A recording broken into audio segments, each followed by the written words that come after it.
तमसो मा ज्योतिर्गमय मृत्योर्मा अमृतं गमय। ओम शांति शांति शांति।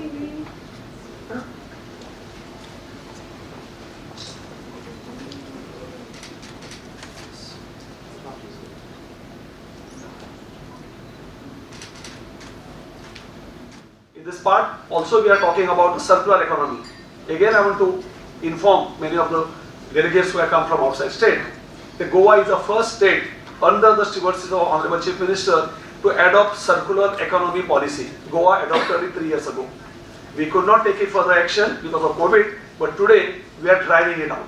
Pollution Control Board is driving it out, and circular economy is an highest agenda. Honorable Prime Minister has been talking at all the forum, he must be heard, and that is the future. So in this we had discussion with the government, and something which we will discuss in our later technical details. We are coming something like DRS scheme, DRS, Deposit Refund Scheme, which we had initial discussion, and I think Honorable Ministers assured along with the government that probably we will have some amendment in this Legislative Assembly to make it, that all detailed government will announce what they happen. But we are working very closely to get that deposit refund scheme for entire state, which our Minister has announced earlier. MSMEs are the real growth drivers of the country. When we talk of MSMEs, more than 99% of the industrial units of the country belong to MSMEs. We contribute 49% of the total exports of the country. We contribute 31.5% of the total manufacturing of the country. We are the second highest employment generator in the country. And if we are thinking of achieving the aspirational goal of $5 trillion economy GDP, it would not be out of place to support the MSMEs who are the real growth drivers. And because of this perspective, various efforts and programs are in place for making these MSMEs competitive and sustainable, and making them availability and the access of technology, finance, infrastructure and sustainability is at the prime of the government's enterprise and efforts. In the COP26 during the UNFCCC summit, Honorable Prime Minister gave the 5 nectar or the Panchamrit which the world has given, the India has given to the world, the 5-pronged approach that the country is adopting for mitigating the climate changes, and this project here is in line with the sustainability aspects and the efforts of the government. When we talk of solar power, we are usually thinking in terms of providing the photovoltaic and the generation of electricity through the solar energy, but this is concentrating of solar thermal energy into heating and cooling operations, which are of prime importance for the pharma sector. I am happy to see that GADA and UNEDO have collaborated to organize this workshop on sustainable energy and environmental solutions for the pharmaceutical industries of Goa. This is in line with Goa's Clean Energy Roadmap launched during the Energy Transitional Ministerial Meeting of the G20, which provides a multi-sectoral action plan to decarbonize all sectors of the economy by 2050. Renewable energy and energy efficiency interventions will soon be introduced and implemented in sectors including tourism, transport, industry, health, agricultural fisheries as well as food. Specific plans to green sectors such as health and tourism have already been initiated. For industries in particular, the Government of Goa is in process of adopting several renewable energy interventions. This includes the energy benchmarking for industrial zone, R&D and piloting the support to develop innovative energy efficiency technologies, energy audits for MSME, driving the transition from fossil-based energy sources to clean energy alternatives, and promoting the use of compressed biogas or CBG, biomass residue co-firing and solar thermal concentrators for industrial process heating. We are also developing green hydrogen policy and net zero emission policy for the industries, which will soon be adopted. The Goa government has initiated the discussion with Paradip Phosphates Limited for pilot green hydrogen and green ammonia projects. We are also in discussion with BITS and NIT Goa to set up the green hydrogen research facility in the state. The Goa government has also notified an open access policy to help industry to achieve its net zero goals. Under this policy, electricity consumers and with demand loads of 1 megawatt or more are eligible to receive the solar power under open access during the daytime as well as the peak hours. Further, from 6 p.m. to 11 p.m., they can receive power through their battery energy storage system. The policy targets providing up to 15% of the Goa's total demand through solar power via open access on the first come first serve basis. GADA has installed an innovative grid connected, it is a building integrated photovoltaic system wherein the vertical solar panels are installed on the walls of Dr. Shyama Prasad Mukherjee Stadium in Bambolim that can generate the 15 kilowatts of electricity. GADA has also installed the concentric solar thermal plant at the super specialty hospital at Goa Medical College. The hospital utilized the recycled water from the sewage treatment plant for the laundry applications.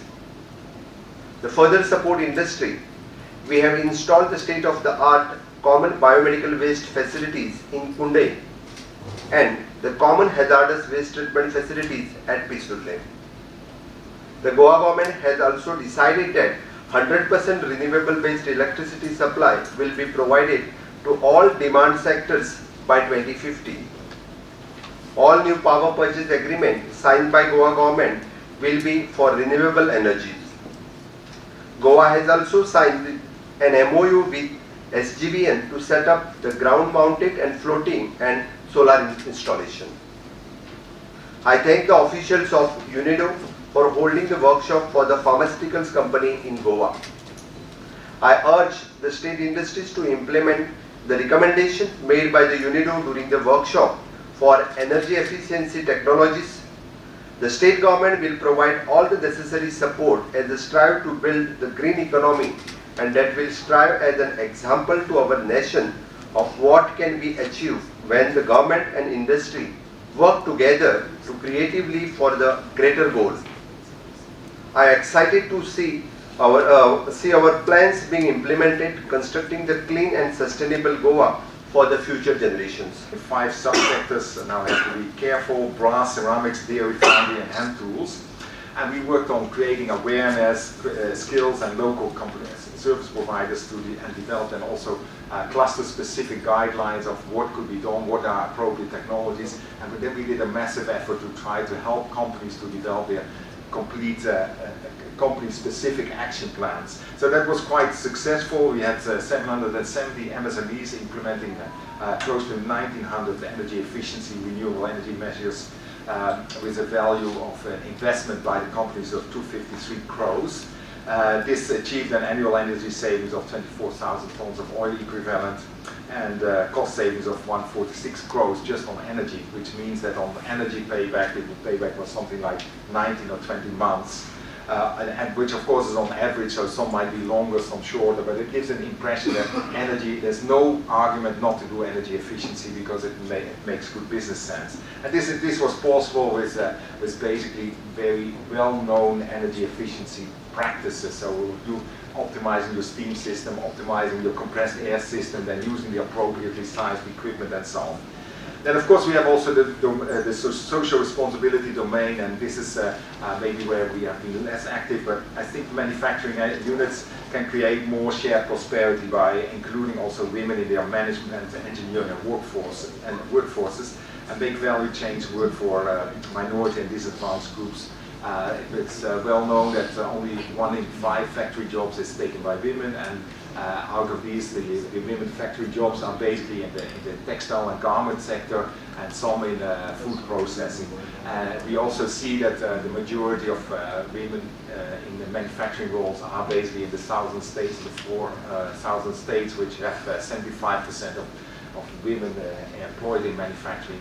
So we feel that very much that bringing gender diversity, not necessarily immediate parity, is bringing benefits to companies. We've done some work in the MSMEs that have told us afterwards we should have done this much earlier, that they see benefits coming in terms of better staff morale, better diversity, more quality work, longer staff retention, so less staff rotation. So there are all kind of benefits also coming from a business perspective of looking at this gender diversity in manufacturing. Of course, let me zoom in also a bit on the MSMEs specifically. Manufacturing MSMEs have been the large job creators in economies at all stages of development. And we see that even though labor intensity is on decline, still MSMEs remain key to socio-economic development. Mr. Misha already mentioned some of the figures. But I think that the challenge is really that number-wise the MSME segment is dominated by the micro segment, and that operates, several of them, or a large majority, operates in a more kind of subsistence mode, a situation that's compared to maybe agriculture, where we see also a lot of subsistence farming. So we need to find ways that we get tiny enterprises to become micro to become small to become medium, and medium to grow on. So this needs to be more of a trajectory, rather than saying, oh, I'm basically happy to be a micro enterprise. That might be fine for more lifestyle entrepreneurs, but ultimately the economy will only grow forwards. Of course, I think one of the main challenges that if I, as an outsider, observe this is that there is a tendency to generalize MSMEs, and this does not do justice to the huge diversity. So we have in the MSME segment, we have startups that are leading by many regards in the technology areas or in the subsectors, but we also see, of course, a large segment which is unfortunately underperforming compared to the larger companies, and this underperforming relates to the conditions of employment, the quality, the productivity, and also environment and energy use. And this is not just unfortunate, but this is basically a development loss for India as a whole. This could be more jobs, more productivity, more trade if we were just to bring up the MSME segment.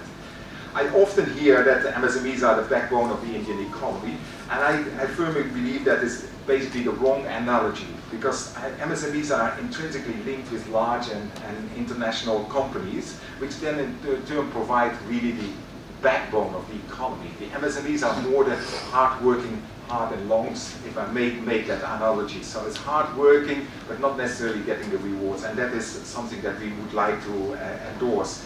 We'll all have to find the net zero part of being a sustainable developed company is what we are all looking at.